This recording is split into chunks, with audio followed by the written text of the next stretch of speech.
আচ্ছা, ওকে ওকে, আমি বাহিরে। শুরু করি। ঠিক আছে, সে কারণে আমাকে প্রয়োজন একটু সময় দিন, অন্যদেরকেও দিন। না না না, আপনার আচ্ছা 15 মিনিটই ঠিক আছে, দিব আমি শেষ, প্লিজ আচ্ছা প্লিজ। শুনেন। হ্যাঁ জি, আমি আপনার প্রথমত মুসান্নাফে আব্দুর রাজ্জাকের হাদিস পেশ করেছিলাম। আল্লাহ রাসূল সাল্লাল্লাহু আলাইহি ওয়াসাল্লাম সুস্পষ্টভাবে নিষেধ করেছেন, লা তাত্তাখিযু ইয়াওমান ঈদা, তোমরা কোনো দিনকে ঈদ বানাইও না নিজেদের পক্ষ থেকে। তো এই হাদিসের উপর ডক্টর এরশাদ বুখারী একটা আপত্তি করেছেন এবং আমাদের আনসারুল কারীম ভাই একটা আপত্তি করেছেন। আনসারুল কারীম ভাই বলেছেন, আমি বলেছি হাদিসটি সহিহ নয়, মুরসাল। এটা আমার ব্যাপারে সুস্পষ্ট মিথ্যাচার। প্রয়োজনে আপনারা আমার আগের আলোচনা দেখতে পারেন। আমি বলছি হাদিসটি হাসান কিন্তু মুরসাল। মুরসাল হাদিস গ্রহণযোগ্য, এটা হানাফি মাযহাবের স্বীকৃত মূলনীতি। আমি আপনাদেরকে দেখাচ্ছি ফিকহুল ইরাক ওয়া হাদিসুহুম, এই কিতাবের এখানে একদম সুস্পষ্ট ভাবে বলে দেওয়া হয়েছে যে হানাফিদের নিকট ইয়ারাল হানাফিয়া কবুল আল খাবরিল মুরসাল ইযা কানা মুরসিলু সিকা। 45 নম্বর পৃষ্ঠায় বলা হয়েছে যে হানাফি মাযহাবের মূলনীতি হলো যে যিনি ইরসাল করছেন তিনি যদি সিকা হন তাহলে তার মুরসাল রওয়ায়াতকে গ্রহণ করা হবে। আর এই রওয়ায়াত ইরসাল ভাবে রওয়ায়াত করেছেন তাউস রাহিমাহুল্লাহ, জন্য হানাফি মাযহাবের স্বীকৃত মূলনীতি অনুযায়ী হাদিসটি সহিহ। দ্বিতীয় কথা, সৈয়দ ইরশাদ বুখারী সাহেব বলেছেন যে এই হাদিসটি জয়ীফ। কেন জয়ীফ, কোনো কারণ বলেননি। উনি বলেছেন সিহা সিত্তার কোনো হাদিস পেশ করেননি। আমি শায়েখের কাছে বিনয়ের কাছে অনুরোধ করব যে এই ধরনের হালকা কথা অন্তত আপনারা জনসম্মুখে বলবেন না। এটা আমি আপনার কাছে শ্রদ্ধার সাথে বলবো যে সিহা সিত্তার হাদিস পেশ করতে হবে, এটা বেদাতি কথা। ইমাম বুখারী রাহিমাহুল্লাহ নিজে বলেছেন, শুরুতুল আইম্মাতিল খামসা, শুরুতুল আইম্মাতিস সিত্তা যদি আপনি পড়েন, অথবা শেখ আব্দুল ফাত্তাহ আবু গুদা রাহিমাহুল্লাহ সালাসু ওয়াসাইল ফি মুসতালাহিল হাদিস যদি পড়েন, ইমাম বুখারী রাহিমাহুল্লাহ নিজে বলেছেন, মা আখরাজতু ফি হাদাল কিতাব ইল্লা মা সাহহা ওয়া তারাকতু মিনাস সিহাহ লিহালিত তুল। এই বক্তব্যটা খতিবে বাগদাদী রাহিমাহুল্লাহ তারিখে বাগদাদেও এনেছেন। অর্থাৎ পৃথিবীর সব মাসআলার সমাধান সিহা সিত্তার মধ্যে নাই। তো সিহা সিত্তার হাদিস পেশ করতে হবে, এটা আপনি কোথায় পেয়েছেন? সিহা সিত্তার বাইরে মুসান্নাফে আব্দুর রাজ্জাকের হাদিস কি আপনি মানেন না? মুসান্নাফের আব্দুর রাজ্জাক যদি হাদিস আপনারা নাম মানেন, তাহলে আল জুজুল মাফকুদের হাদিস দিয়ে আপনারা আউয়াল মা খালাকাল্লাহু বিনুরিতে কিভাবে রেফারেন্স দেন? এরকম দ্বিচারিতা তো আমরা আপনাদের থেকে আশা করি না, প্রথমত। দ্বিতীয়ত, আমি শেখ এরশাদ বুখারী হাফিজুল্লাহ সহ ওনাদের কাছে প্রশ্ন করেছিলাম যে রাসূলুল্লাহ সাল্লাল্লাহু আলাইহি ওয়াসাল্লাম বলেছেন, লা তাত্তাখিযু ইয়াওমান ঈদা, কোন দিনকে তোমরা ঈদ বানিও না। এবং আরো দেখিয়েছিলাম যে ওনাদের ওনাদের একদম গাউসিয়া প্রকাশনীর বই থেকেই আমি দেখিয়েছিলাম যে গাউসিয়া প্রকাশনীতে বলা হয়েছে, ওনাদের আহমদ ইয়ার খান নাঈমি সাহেব বলেছেন যে আকীদা রাসূলুল্লাহ সাল্লাল্লাহু আলাইহি ওয়াসাল্লাম থেকে প্রমাণিত না, এটা আবিষ্কার করা বেদাত। তো আমি বলেছিলাম কোন হাদিস থেকে, কোন সাহাবা, কোন তাবেঈন থেকে রবিউল আউয়ালকে সাইয়্যিদুল আয়াদ, ঈদে মিলাদুন, সকল ঈদের সারা ঈদ বানানো হয়েছে? একটা হাদিস দেখান এরশাদ বুখারী সাহেব, একটা হাদিসও দেখাননি। এরশাদ বুখারী সাহেব আমাদেরকে আরো উল্টা প্রশ্ন করেছেন। কি প্রশ্ন করেছেন? এরশাদ বুখারী সাহেব প্রশ্ন করেছেন উসুলুশ শাসের উসুল দিয়ে। বলা হয়েছে আসলুশ শাই ইলবাহা, যে সব জিনিসের মূল হইলো ইবাহা, মানে হালাল। সুতরাং কোরআনের কোথায় কিংবা হাদিসের কোথায় নিষেধ করা হয়েছে যে ঈদে মিলাদুন নবী পালন করা যাবে না? যেহেতু নিষেধ করা হয় নাই, সুতরাং করা যাবে। আসলে আমি জানি না শেখ আমার প্রথম দিকে আলোচনাটা ভালো করে শুনেছিলেন কিনা। আমি প্রথম দিকে 4 মাযহাবের স্বীকৃত মূলনীতি বলেছিলাম যে আপনি যখন ইবাদতের ক্ষেত্রে আসবেন, ইবাদতের ক্ষেত্রে এই কথা বলতে পারবেন না যে এটা করা যাবে না, এটা নিষেধ করা কোথায় করা হয়েছে, এটা বলা যাবে না। রাসূলুল্লাহ সাল্লাল্লাহু আলাইহি ওয়াসাল্লাম, সাহাবা একরাম করেছেন, এটার যদি আপনি দলিল দেখাতে না পারেন, বাস এটাই যদি আপনি ইবাদত হিসাবে করতে চান, কারণ আপনি নিজেও আপনার বক্তব্যে বলেছেন যে ঈদে মিলাদুন নবী মুস্তাহাব। আমি সেই আলোচনায় পরে যাচ্ছি। ইবাদতের ক্ষেত্রে শরিয়ার মূলনীতি কি? আসলুল ইবাদাতি আত-তাওকিফ। ইবাদতের মূলনীতি হলো তাওকিফ, করা যাবে না। শুধুমাত্র আপনি ওই ইবাদত করতে পারবেন যে ইবাদত শরীয়ত প্রণেতা রাসূলুল্লাহ সাল্লাল্লাহু আলাইহি ওয়াসাল্লাম এবং সাহাবা একরাম থেকে প্রমাণিত। যদি প্রমাণিত না হয় তাহলে হারাম কোথায় এটা বলা যাবে না, এবং প্রমাণিত না এটা নাজায়েজ এবং বেদাত হওয়ার জন্য যথেষ্ট। আমি আপনাকে কিছু রেফারেন্স দেই। ইমাম আবুল হাসান আল মাওয়ারদি রাহিমাহুল্লাহ, উনি ওনার কিতাবুল আলামুন নবুওয়া 48 নম্বর পৃষ্ঠায় বলেছেন, মা দলিলুহু তাওকিফুল্লাযী লা মাদখালা ফীহি লিবিদাইহিল উকুল কাল ইবাদাত। যেমন ইবাদত যেগুলোর ক্ষেত্রে কিয়াস করার কোনো সুযোগ নেই, ফামাহমুলুন আলা তাওকিফ মিনাল্লাহি ইলা মালাইকাতিহি ওয়া মিনাল মালাইকাতি ইলা রাসূল ওয়া মিনার রাসূল ইলা উম্মতিহি। ইবাদতগুলো আল্লাহ থেকে রাসূল সাল্লাল্লাহু আলাইহি ওয়াসাল্লামের কাছে আসবে, রাসূলুল্লাহ সাল্লাল্লাহু আলাইহি ওয়াসাল্লাম থেকে উম্মার কাছে আসবে। এখানে কিয়াস করার কোনো সুযোগ নাই। আমি বলেছিলাম যে রাসূলুল্লাহ সাল্লাল্লাহু আলাইহি ওয়াসাল্লাম, সাহাবা একরাম রবিউল আউয়াল ঈদে মিলাদুন নবী পালন করেছেন অথবা সাইয়্যিদুল আয়াত পালন করেছেন, একটা হাদিস দেখান। উনি একটা হাদিসও দেখাতে, ওনারা দুইজনের একজনও দেখাতে পারেননি। 2 নম্বর আসেন, হানাফি মাযহাবের উনি উসুলুশ শাসি রেফারেন্স দিয়েছেন। উসুলুশ শাসিতে বলা হয়েছে আসলুশ শাই আল ইবাহা। মূলত আসলুশ শাই আল ইবাহা এটা ইবাদতের ক্ষেত্রে না, এটা হলো মুআমালাত, মুআশারাত, ব্যবসা বাণিজ্য, খাবার দাবার, ইবাদতের বাহিরে যেগুলো আছে এগুলোর ক্ষেত্রে হলো আসলুশ শাই আল ইবাহা। যেমন আপনি আমাকে প্রশ্ন করতে পারেন, আপনি হেডফোন ব্যবহার করেন, এটা কি কোনো হাদিসে আছে? নাই, আসলুশ শাই আল ইবাহা। কিন্তু ইবাদতের ক্ষেত্রে শরিয়ার মূলনীতি কি? আগে শাফি মাযহাবের রেফারেন্স দিয়েছি, এবার হানাফি মাযহাবের রেফারেন্স দেই। ইমাম সারাখসি রাহিমাহুল্লাহ ইন্তেকাল 483 হিজরিতে, ওনার কিতাব উসুলুস সারাখসি 1 নম্বর খন্ডের 122 নম্বর পৃষ্ঠায় বলেছেন ইমাম সারাখসি রাহিমাহুল্লাহ, লা মাদখালা লির-রাই ফি মা'রিফাতি মা হুয়া তাআতুল্লাহ ওয়া লিহাযা লা ইয়াজুযু ইসবাতু আসলিল ইবাদাতি বির-রাই। কিয়াস করে এক নসের উপর কিয়াস করে ইবাদত বের করার কোনো সুযোগ নাই। ইবাদত হলো তাওকীফ, এটা করতে হলে আপনাকে হুবহু সরাসরি নস দিতে হবে। 12 রবিউল আউয়াল সাইয়্যিদুল আয়াদ ঈদে মিলাদুন নবী, এটা কোথায় পেয়েছেন? হুবহু নস লাগবে। কিয়াস করে আবেগী কথা বলে ঈদে মিলাদুন নবী পালন করা যাবে না। এরপর আরো যদি যাই, ইবনু দাকিকুল ঈদ রাহিমাহুল্লাহ 702 হিজরিতে ওয়াফাত। উনি ওনার ইহকামুল আহকাম শরউ উমদাতুল আহকাম 1 নম্বর খণ্ডের 200 নম্বর পৃষ্ঠা এটা বলেছেন আসলুল ইবাদাতি আত তাওকীফ। হাফেজ ইবনে হাজার আসকালানী রাহিমাহুল্লাহ ইন্তেকাল 852 হিজরিতে ফাতহুল বারী 3 নম্বর খণ্ডের 54 নম্বর পৃষ্ঠায় বলেছেন ওয়াজু বিআন্নাল আসলা ফিল ইবাদাতি আত তাওকীফ। এজন্য কোথায় নিষেধ এইটা বলা যাবে না, এই কথা বলার কোনো সুযোগ নাই। বরং আপনি যে সাইয়্যিদুল আয়াদ আকীদা বানিয়ে ফেলেছেন, ইবাদত বানিয়ে ফেলেছেন, এবং আপনি নিজেও বলেছেন মুস্তাহাব, এইটার পক্ষে দলিল দেন। যদি দলিল দিতে না পারেন এটা এমনিই পরিত্যাজ্য। মা আতাকুমুর রাসূল ফাখুযু ওয়া মা নাহাকুম আনহু ফান্তাহু। এবার পরের প্রসঙ্গে যাই। ইরশাদ আল বুখারী হাফিজাহুল্লাহ পরে বলেছেন যে জুমার দিন আরাফার ঈদ দিন, এই হাদিসগুলো উনি এনেছেন।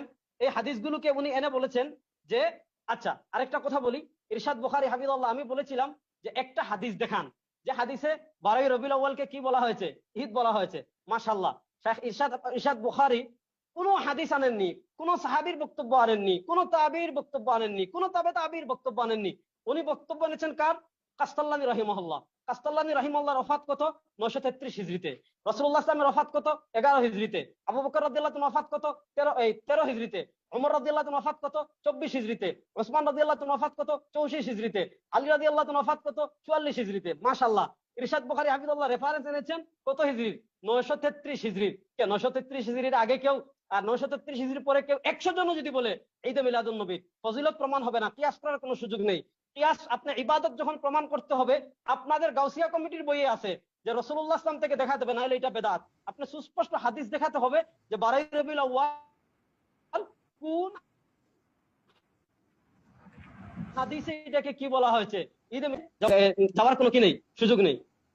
এরপরে আমাদের ইরশাদ বুখারী হাফিজাহুল্লাহ উনি বলেছেন যে তারা এটাকে মুস্তাহাব মুস্তাহসান হিসাবে পালন করেন। আমি এটার উপর একটু আলোচনা করতে চাই যে মুস্তাহাব কাকে বলে। শরিয়ার এর একটা পরিভাষা মুস্তাহাব। আল বাহরুর রাইক ফিকহে হানাফির প্রসিদ্ধ কিতাব, যেহেতু উনিও হানাফি দাবি করেছেন, 1 নম্বর খণ্ডের 55 নম্বর পৃষ্ঠা বলা হয় যে মুস্তাহাব্বুহু ওয়া হুয়া ফিল লিগাতি আশ-শাইউল মাহবুব ওয়া ইনদাল ফুকাহা ওয়া মা ফাআলাহু an-নবী মাররা ওয়া তারাকাহু মাররা। যে কাজটা রাসূল কখনো করেছেন কখনো করেননি, এটার নাম মুস্তাহাব। আমি দেখাতে পারবো আপনাদের অন্তত 7টা কিতাব থেকে। এই যে দেখেন, এই কিতাবের নাম শরিয়াতের কষ্টিপাতর মিলাদ ও কিয়াম, লিখেছেন মুফতি মুহাম্মদ উসমান গনি সালেহী, উনি এটাকে মুস্তাহাব বলেছেন। এই কিতাবের নাম ঈদে মিলাদুন নবী ও কিয়াম, এই কিতাব লিখেছেন আলাউদ্দিন জিহাদি, উনি এটাকে মুস্তাহাব বলেছেন। এই কিতাবের নাম ঈদে মিলাদুন নবী বিরোধীদের আপত্তি জবাব, লিখেছেন শাইখ নাসিরউদ্দিন নাহিদ, উনিও মুস্তাহাব বলেছেন। মিলাদুন নবী সাল্লাল্লাহু আলাইহি ওয়াসাল্লাম তাহির কাদরি, উনিও মুস্তাহাব বলেছেন। মিলাদ ও কিয়াম উনিও মুস্তাহাব বলেছেন। আপনিও নিজেও বলেছেন মুস্তাহাব, আপনাদের কিতাবাদিতেও আছে মুস্তাহাব। এবং আমি মুস্তাহাবের সংজ্ঞা পেলাম মা ফাআলাহু নবী ইসলাম মাররা ওয়া তারাকাহু উখরা, রাসূল কখনো করেছেন কখনো করেন নাই, যাতে ফরজ না হয়। আমি আপনার কাছে সুস্পষ্টভাবে দেখতে চাইবো যে একটা হাদিস দেখান যে হাদিসে রাসূল করিম সাল্লাল্লাহু আলাইহি ওয়াসাল্লাম সুস্পষ্টভাবে 12 রবিউল আউয়াল ঈদে মিলাদুন নবী পালন করেছেন। 2 নম্বর আসেন, আপনারা যাকে অনেক শ্রদ্ধা করেন আমিমুল হাসান মুজাদ্দিদি রাহিমাহুল্লাহ, ওনার কাওয়াইদুল ফিকহ সবগুলো কিতাব আমার কাছে আছে, পৃষ্ঠা নম্বর 283। উনি বলেছেন আল মুস্তাহাব ইসমুল লামা শুরিয়া জিয়াদাতুন আলাল ফরদি ওয়াল ওয়াজিব, যেটা ফরজ এবং ওয়াজিবের চেয়ে একটু নিচে। ওয়াকিল আল মুস্তাহাব মা রাগাবা ফিহি শারি' ওয়া লাম ইউজিবহু, যেটা শারি'আ তথা রাসূল সাল্লাল্লাহু যেটার ব্যাপারে উৎসাহিত করেছেন, ওয়া লাম ইউজিবহু কিন্তু ওয়াজিব করেননি। একটা নস দেখান, শুধুমাত্র একটা সহিহ হাদিস দেখান যে রাসূলুল্লাহ সাল্লাল্লাহু আলাইহি ওয়াসাল্লাম 12 রবিউল আউয়াল ঈদে মিলাদুন নবী পালন করেছেন, অথবা 12 রবিউল আউয়ালকে সাইয়্যিদুল আয়াত বলে ঘোষণা করেছেন। একজন সাহাবীর আমল দেখান সহিহ riwayate। খবরদার জাল riwayat আনবেন না, আপনাদের কিতাবাদিতে জাল riwayate ভরপুর। যদি বলতেন তাহলে এগুলো দেখাতাম। আপনাদের কিতাবাদিতে ভুরি ভুরি জাল, এই যে আপনার আবু বকর রাদিয়াল্লাহু তাআলা নামে হাদিস জাল করেছেন, সেদিকে যাচ্ছি না। একটা সহিহ হাদিস দেখান, যদি মুস্তাহাব দাবি করেন একটা সহিহ হাদিস দেখান যে রাসূলুল্লাহ সাল্লাল্লাহু আলাইহি ওয়াসাল্লাম 12 রবিউল আউয়ালকে কি বলেছেন, সাইয়্যিদুল আয়াত বলেছেন। একটা সহিহ হাদিস দেখাবেন, তারপরে অন্য কথায় যাবেন।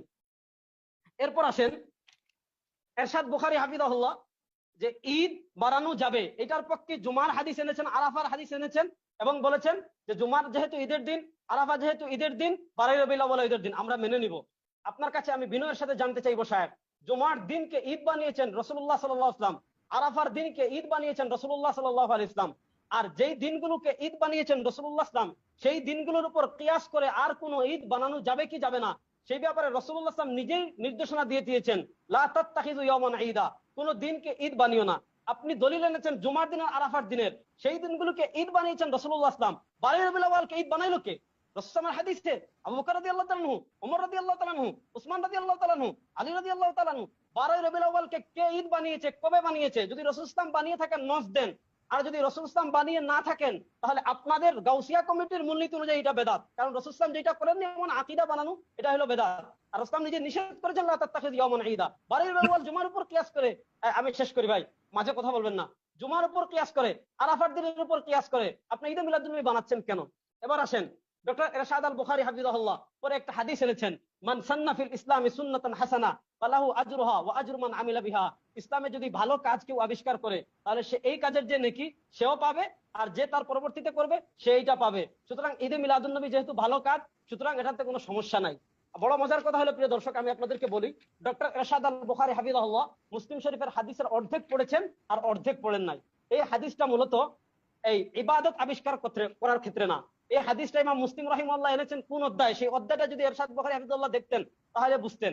মুসলিম রাহিমাহুল্লাহ, এটা ইমাম মুসলিমে এসেছে, বাবুল হাক্কি ফিস সাদাকাত ওয়ালাউ বিশিক্কি তামারা, সাদকা দেওয়ার উৎসাহের ক্ষেত্রে।